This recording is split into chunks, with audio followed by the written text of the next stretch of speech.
back to Pension Awareness Week. Hopefully you can see me and you can hear me. A few technical difficulties, which we do apologise for, but again, welcome back to Pension Awareness Week 2020, and welcome to Live at Lunch. For those of you who don't know, Pension Awareness Week is all about making you informed, giving you the information that you need to make those informed choices so that when you do come to retire, you understand the circumstances that you're in and what it means for you. We want to make sure that members value and understand their benefits, and what better way of doing that than making sure we can share as much information with you so you can make those choices. Now, Pension Awareness Week has been going for a few years. We would normally be on the road right now. Obviously, for obvious reasons, we're not. So we thought, well, rather than being undaunted, let's actually put something together and do a live at lunch. So clearly we are live, as you can see, some of the challenges we've had, but we're here now. And joining me today for live at lunch are two experts. I've got Carl from my CSP and Andy from Cabinet's office. And basically, they'll be going through some of the questions that you've raised for us this week in relation to today's topic. Today's topic is all about the road to retirement. So it's both partial and full retirement. Now, before we get into that, there are a couple of things I want to say about Pension Awareness Week. Every day is themed. Today's theme is looking after your loved ones. And that's about making sure that your death benefit nominations are up to date so that when the time does come, there's peace of mind for your loved ones. Now, this year, for the first time, you can complete your death benefit nomination online. You can do it through the pension portal. So the important thing is, if it's one of those things that you know you don't want to think about or you put off before now, please use today as an opportunity to pause for pensions, take some time out and do the things that will mean that you're up to speed with all your paperwork, and then you know everyone's sorted. So before we get into the Q&A session, I'm now going to show you a short video that will introduce some of the topics that we'll talk about in today's Q&A session. But first of all, watch a small video.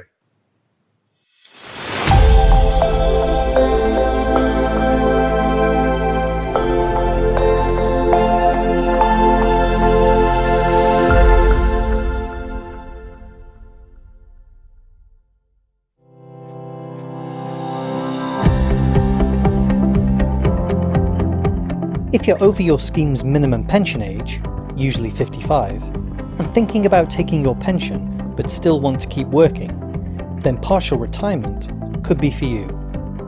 With agreement from your employer, you need to reduce your earnings by 20%. You can do this either by reducing your hours or taking a more junior role. To get the ball rolling, you'll need to complete the partial retirement application form known as CSP 15. This details your revised working pattern or job role and your provisional partial retirement date. Things to consider: how many days do you want to continue working? Alternatively, what level of job would you like to take? Your employer will then send the completed form to the scheme administrator, who will then contact you directly with your quotation and necessary forms to set up your pension. Know the rules. Abatement. This means your earnings plus your pension following partial retirement cannot be more than you were earning before you took partial retirement. Abatement doesn't apply to the alpha element of your pension. To partially retire, you can do this either by reducing your hours or taking a more junior role. If you choose to partially retire, you will receive your pension as well as your choice of lump sum payment. Your pension will be paid on the same date each month. You'll still be entitled to receive benefits such as death, injury and ill health benefits, but the value may not be the same as before you took partial retirement. Make sure the application form is completed correctly before submitting it, to prevent it being rejected and/or delayed. If you want to know more about the details around partial retirement, why not visit the dedicated pages on the scheme website? If, however, you want to fully retire, here's the process to follow. 4 months from the date you'd like to retire, speak to your employer. They'll then instruct the scheme administrator to start the process for your retirement. They'll carry out an assessment of your pension record to ensure all the relevant details are held correctly. If required, they will contact your employer to obtain further information. 2 months before your retirement date, the administrator will provide you with a quotation of your likely pension benefits if you've given us the correct amount of notice. This will include your annual pension amount, as well as choices for your lump sum. Within this pack, we'll send you the necessary forms to set up your monthly pension payment. You'll need to check, complete and return these forms 1 month before your retirement date to ensure the process runs smoothly and your benefits can be paid on the expected date of your retirement. If you have any form of lifetime allowance protections, please provide details of them alongside your personal details form. If you currently make contributions to organisations such as the CS Pensioners Alliance or CS Healthcare, you'll need to consider whether you want us to continue to deduct these contributions from your pension when you retire. You may feel daunted by the prospect of leaving the world of work, so you may wish to attend a pre-retirement course which can help you to understand the options available to you. If you'd like to know more about the retirement process, please visit the dedicated pages on the scheme website, www.civilservicepensionscheme.org.uk. So welcome back. Hope you enjoyed the video. Hopefully you got some good key messages out of that.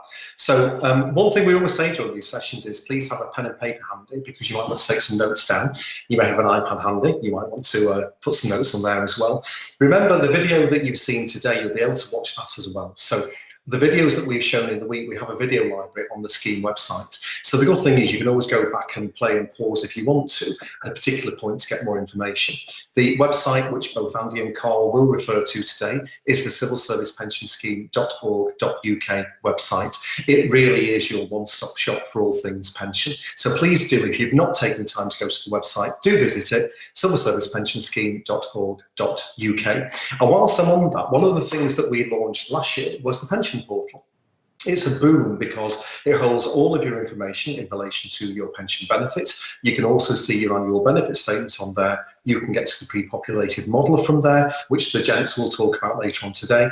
You can also get to update your death benefit nomination on there as well. Now, to register for the portal, if you haven't already, refer back to the envelope which your annual benefit statement came in, and there was an insert in there. And it said, if you've not registered, this is what you need to do. There'll be a registration code and you need to use your reference number. Now, your reference number is the hour ref on your annual benefit statement. And there's another piece of information that you'll need.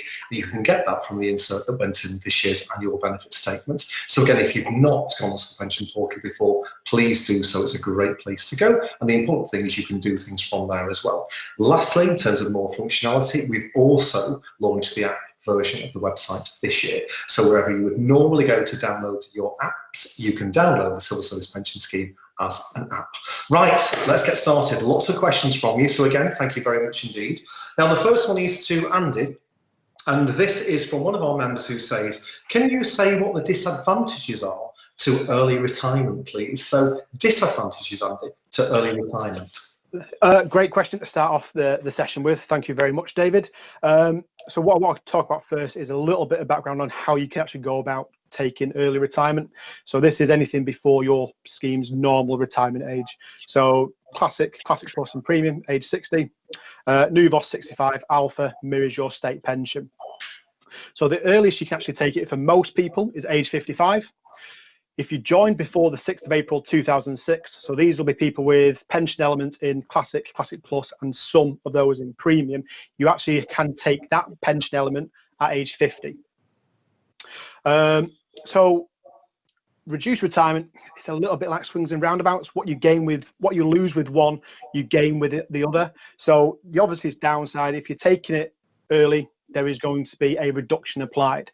Now that reduction is because on the positive, it's going to be paid for a longer period of time. Pension amount reduced, but paid over more years. So that's where, like I say, with the swings and roundabouts. There are a couple of things you can do to mitigate that reduction. One thing you can consider, and I spoke about it quite a lot this week is added pension, so boosting the amount of pension you're going to get. So that'll increase the amount that would be reduced for taking it early. There is a facility for alpha members called EPA. And what that allows you to do is pay additional contributions, and for the time that you're paying those additional contributions, the alpha pension that you're accruing can be paid earlier without a reduction by up to 3 years. And finally, one other way you can do take away the deduction is by actually buying out that reduction by paying a lump sum. So there is a really handy calculator available on the scheme website, which will show you how much that costs. Like I say, it's really, really good that we have this facility as part of the scheme. So what I would do is, like we've mentioned, the title of this week is Pause for Pensions. So take that pause, have a think about it, utilize the scheme tools. So as David mentioned at the start of the hangout, have a look on the retirement modeler, see what you're actually going to get from your whole civil service pension and see if it's right for you. Okay, thanks very much indeed, Andy. And one thing I would say, by the way, is the fact that whilst Andy and Carl are both experts in their field, they can only inform, they can't give advice. So again, this is information for you to consider, think about, pause for pensions, and then start making those informed choices. Carl, an interesting one for you, which is about the length of time it takes to go through the retirement process. And this is often a question that we get from members at Civil Service Live when we're out there meeting people face to face. So our members asked us, how much notice should I give if I wish to retire? So Carl, over to you on this one, if you can just explain the process to us, please. Yeah, sure, no problem. So the process will differ slightly depending on what type of member you are. And that's either if you're an active member, i.e. you're still in civil service employment, or you're a deferred member and you may have left the scheme a few years back and your pension's there waiting for you to claim at retirement. For both members, ideally we need 4 months notice of your retirement. And if you're an active member, to do this, what you do is you inform your employer of when you want to retire, when your chosen retirement date is. They'll agree everything with you. Your employer will then send formal notification of this to my CSP. My CSP with this notification will then review your record and send the retirement quote to you within 2 months of your retirement.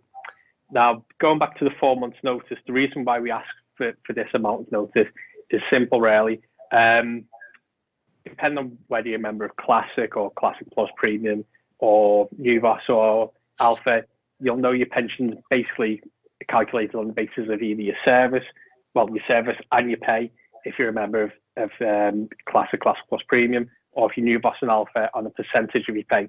So this 4 months notice basically just gives my CSP a chance to check all the data on their records, looks accurate, looks correct, and also gives them a chance to highlight any discrepancies to make sure they can give you an accurate retirement quote before you retire. Provided everything looks okay, my CSP will provide you with a retirement quote 2 months before your retirement date. Gives you a chance to look over the figures, assess any options you may have. You may be considering giving up part of your pension to get an extra lump sum. This is something you can play about with on the retirement modeler, as Andy mentioned before. But it gives you that little bit of time to make sure everything looks in order. Return your retirement quote and all your signed paper forms to my CSP. And then my CSP should finalise your retirement and everything payment from your retirement date. As I said before, if you're a deferred member, you've left the scheme, you've got a preserved pension that you're waiting to claim. Process is slightly different in that instead of going to your employer, as you're not in employment anymore, you just give my CSP direct notification of your chosen retirement date. And again, 4 months notice ideally, because again, my CSP may need to go back to your employer just to make sure everything they hold on record is correct. What I would say is, if you're interested in knowing about this process more, there's a really handy what to expect guide on the publication section of the Civil Service Pensions website. So have a quick read of that. That'll just go over everything I've just said, but it's useful to just keep handy so you know when you do come to retire what to expect.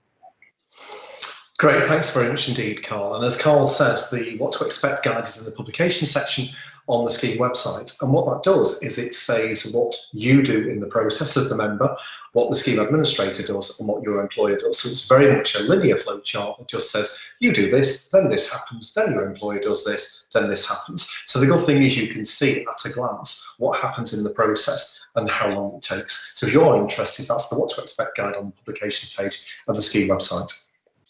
Now, an interesting one regarding contributions. Now, Andy, earlier in the week, we talked about contributions because one of the questions about what contribution rates are there and how does it work with my salary. Now, this is in relation to contributions. And as you end your working career, if you're single, what about a refund on contributions that you've made for orphans and widows? So in this scenario, the member's saying, how do I find out how much widows and orphans contributions I've paid? And what percentage is refunded if I'm single when I retire? Great question, often gets asked. Now, what I'll hasten to add, this only affects people who have got a classic pension or a classic plus pension as well. The reason for that, in premium, Nuvos and Alpha, all the contributions that we pay are towards what are called scheme contributions. So you're actually paying for your pension benefits. Now, the way classic contributions have been made since around 2012. There's been an element, so it's 1.5% of the contributions that were paid were towards the widows and widowers pension scheme, and the additional amount was towards paying for your pension. So how do you go about finding out the amount that is paid? So with this, Carl mentioned what we need to do first is make sure that we have a full WPS or Widows Pension Scheme contribution history for you to enable us to provide, when you come to retire, what your refund will be. So the individuals who get this are individuals who've always been single, never married. For widows or widowers, it's the refund would be payable from the date that you became a widow or widower. If you are divorced, the amount of contributions that would be refunded would be from the date that you became single. And what we do, we build up all those contributions which are due back to you. We actually add interest, which mirrors the building society rates. And then what we do is we actually deduct a small amount as a bit of an insurance policy for a benefit called a post-retirement widow's pension, just in case you actually get married. Now, the reason we don't actually provide this information until you retire is it's not a guarantee before you actually come to retire. Now, the reason I'm saying it's not a guarantee is that you could get married. So because you could get married before you retire, we actually can't provide that data to you because you may get married. What I would say is please have a read over, especially the classic scheme guide, because that goes into a little bit more detail around the makeup of a WPS refund and who would actually get it, things like that. Thank you, Andy. So, Andy, linking back to what Carl said before, Carl mentioned about the 4-month process to go through retirement, and there'll be paperwork involved in that the members would then need to read to make sure that their WPS refunds were correctly listed on that paperwork. That's exactly right, yeah. What we call a statement of benefits that would provide with all that information.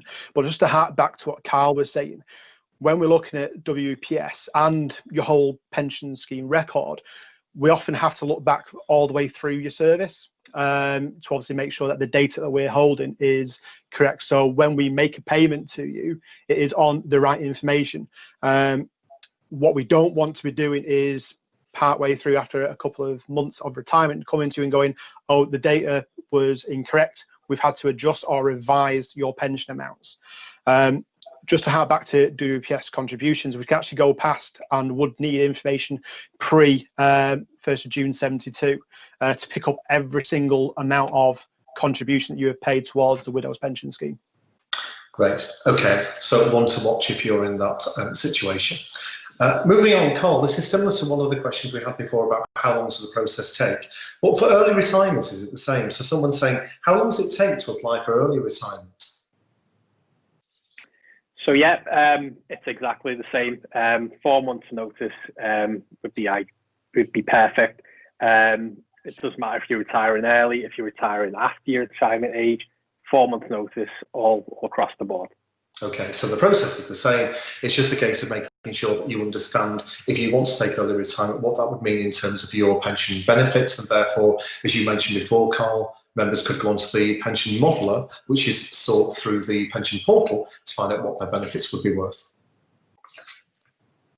Okay, next question for Andy. Now, this is an interesting one. This is one that we've had a number of times at Civil Service Live.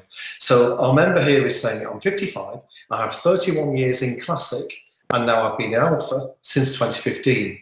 When I reach 60, should I take my Classic benefits? Now, before you answer, Andy, one thing I'd say there is, the member here is saying, should they take their benefits? Again, neither Andy nor Carl can actually advise. What they can do is tell you what the rules are, and therefore it's up to you as a member to decide what you want to do within the parameter of those rules. So again, Andy, over to you. This is a person who is 55. They've had 31 years in Classic. They're now in Alpha since 2015. When they reach 60, what's available to them? So what's available to them is, first thing, yes, you can retire if you wish. Just to reiterate what David's saying, we can't advise on what your decision is. It's entirely up to you. What I would say is, first of all, and repeat it and repeat it, I'll repeat it and repeat it and repeat it, is use the retirement modeler. See what you're actually going to get and see if you can actually afford to retire and do the things that you want to do. So one of the big misconceptions that people get is that they can't actually retire if they've got a Classic pension at age 60. They can't actually retire until age 67, 68, when their Alpha pension age is. It's a massive misconception. What you can actually do is you can still retire at age 60. That is your choice. And what will happen is your Classic pension can be brought into, well, if you want it to, will be brought into payment on their normal retirement age terms, so unreduced, things like that. And then what you can do, if you want, is you can actually bring your Alpha pension in at the same time.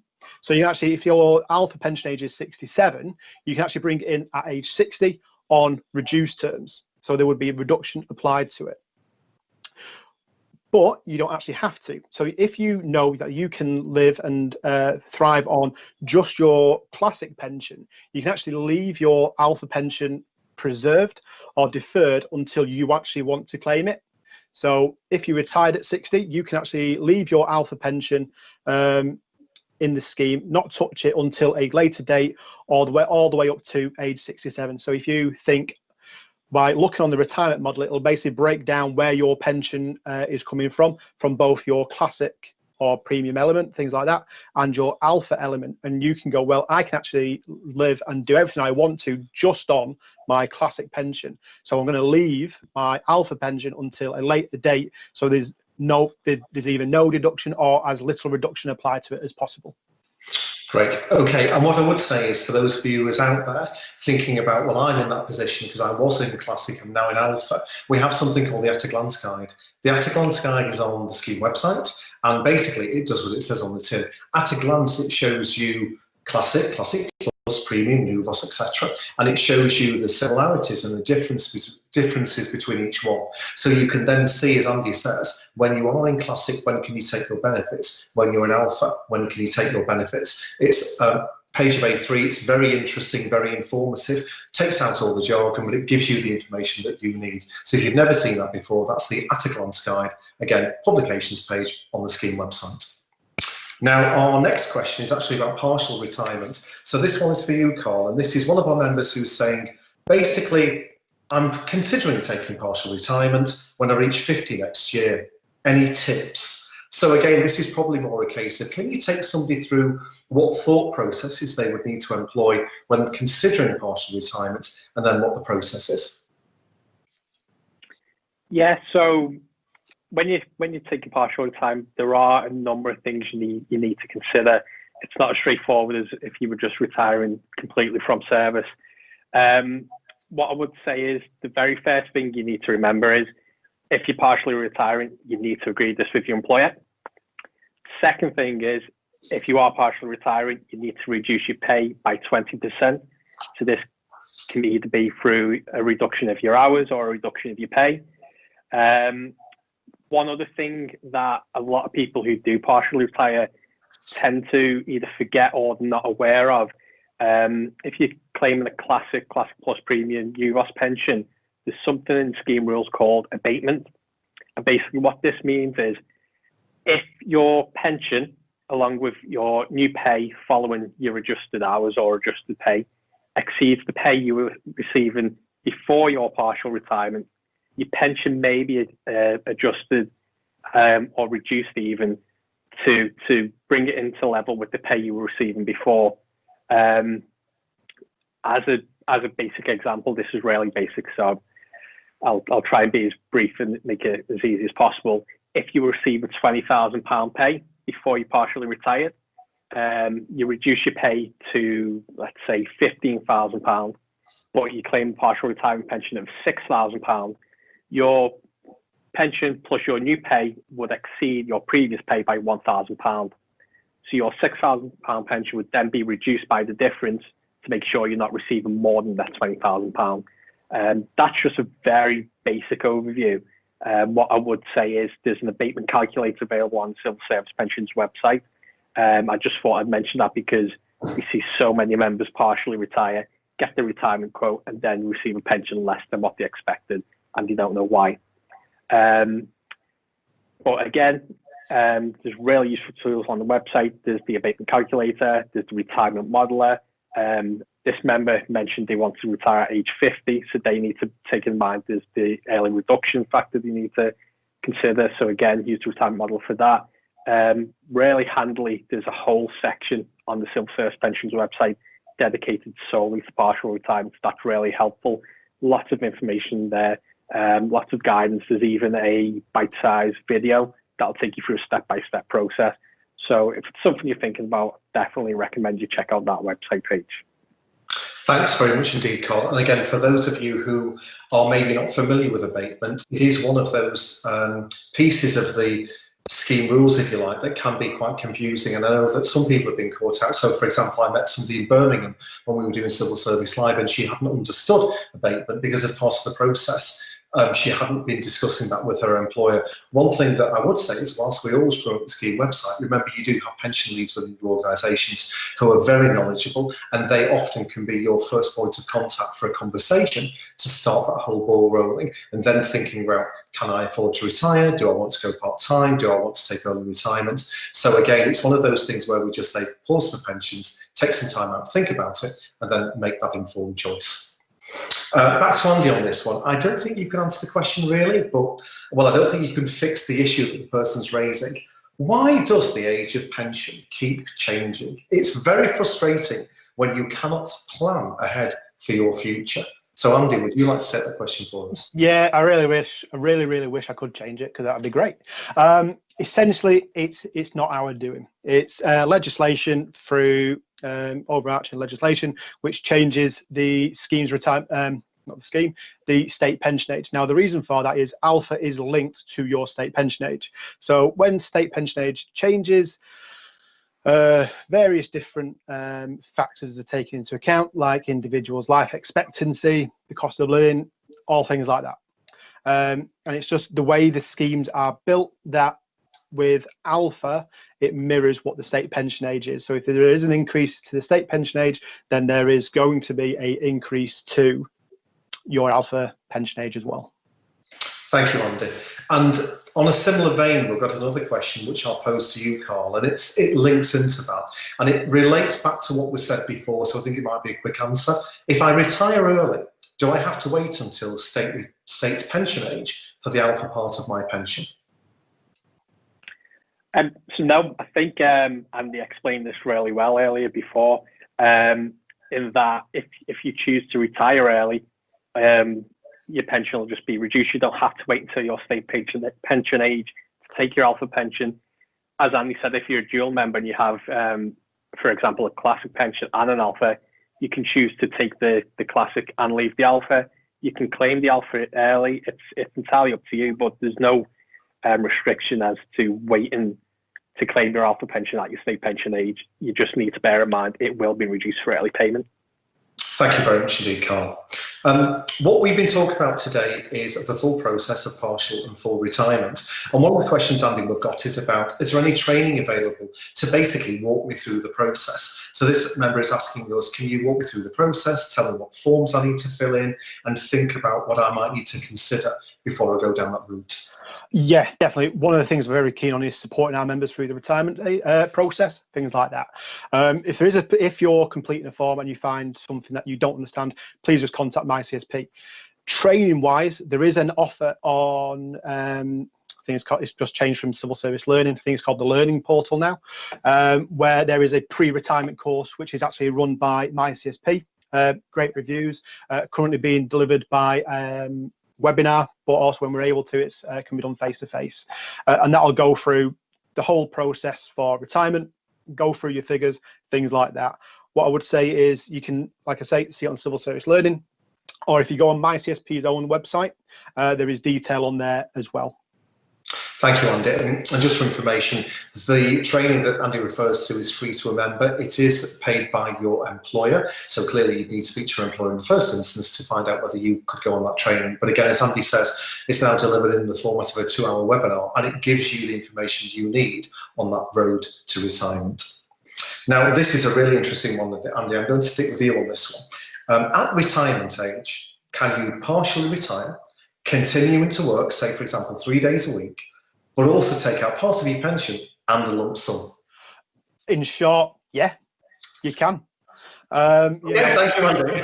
That's it. Partial retirement, yeah, you can partially retire at any time as long as you're over your, what we call your minimum retirement age or your early retirement age. As long as you pass that, you reduce your earnings by at least 20%.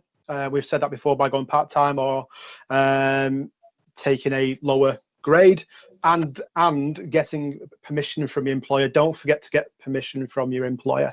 And then, yes, you can take partial retirement. If you don't want to take everything that you've accrued pension-wise, you don't have to. It's entirely up to you. Great. Thank you, Andy. Carl, this next one is interesting because this links partial retirement and working part-time. So a member here is saying, regarding partial retirement, what happens if you already work part-time? And you mentioned before about abatement and reducing hours, etc. Can you just take us through that scenario when somebody is already working part-time, but they also want to go for partial retirement?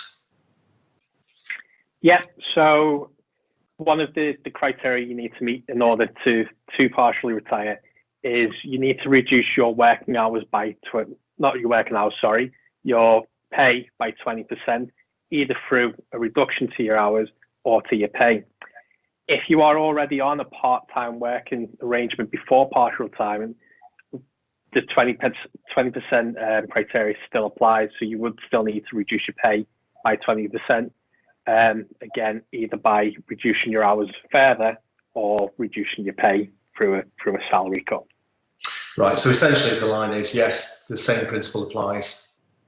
Yeah, basically it's the scheme rules. Okay, thanks very much indeed, Carl.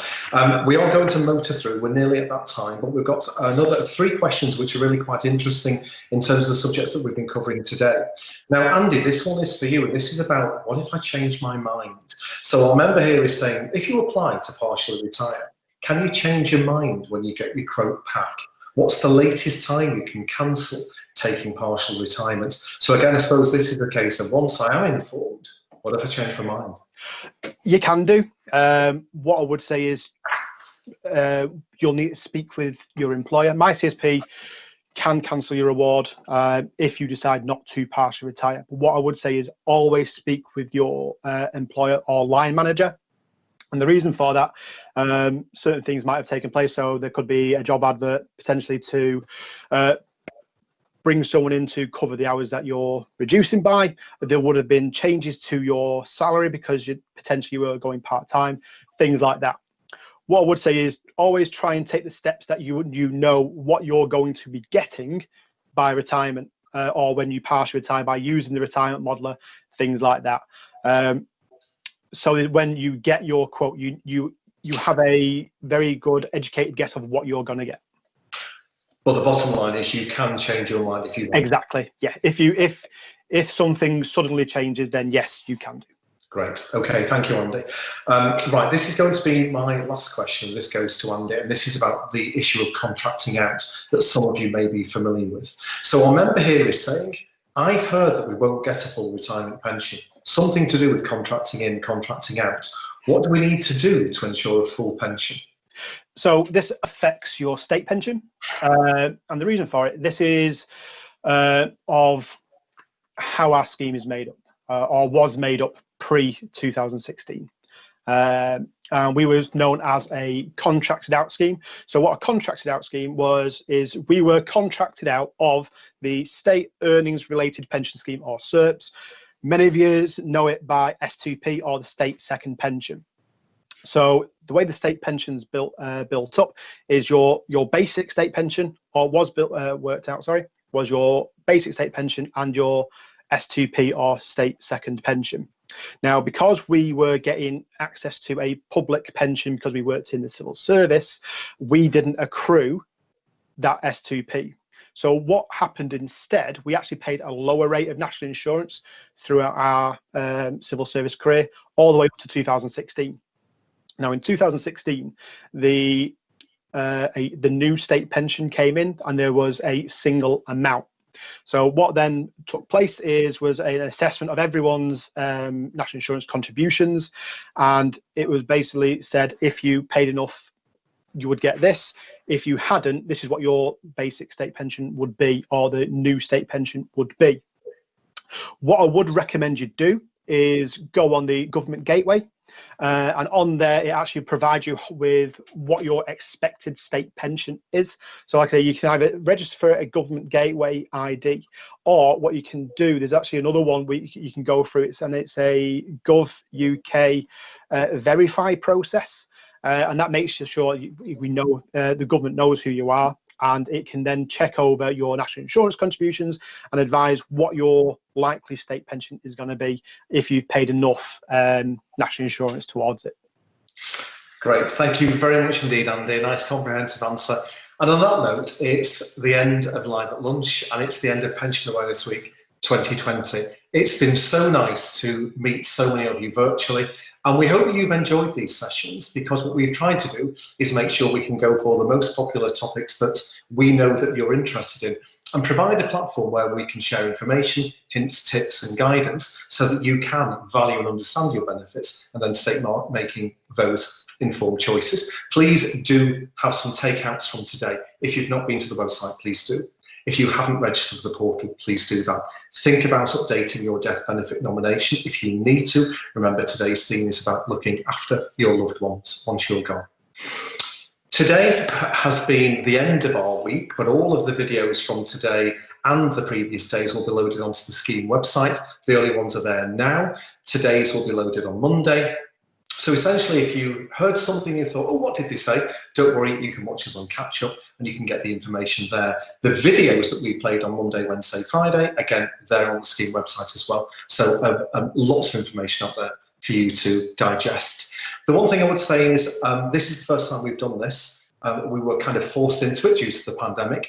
We think as a platform it works, and we think that we've got, well, we know we've got to many more people than we would normally have done had we been on the road going face to face. So if you'd like us to do these again, please let us know. There's a very simple survey that we'll be sending out on Smart Survey. It's actually live now on the scheme website. So if you wanted to take the survey now and tell us what you think, you can do. If you want to tell us when we send the link out, you can do that as well. Very simply, we just want to know, does it work for you? And is it something that you would like us to do on a more frequent basis in the future? If so, how frequently? And also, what topics would you like to know more about?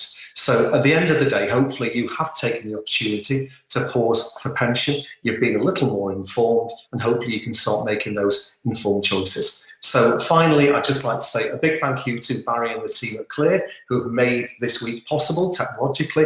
I'd like to thank Andy and Carl, who've done an awful lot of the expert role this week. We also had Scylla on the other day. I'd like to thank my co-host Nige, who did the other days, Tuesday and Thursday, and just to thank you and say thank you for taking time out, thank you for pausing for pensions, and hopefully you've enjoyed it. So the rest of the day is yours, and enjoy, have a good weekend, and hopefully see you next year. Thank you.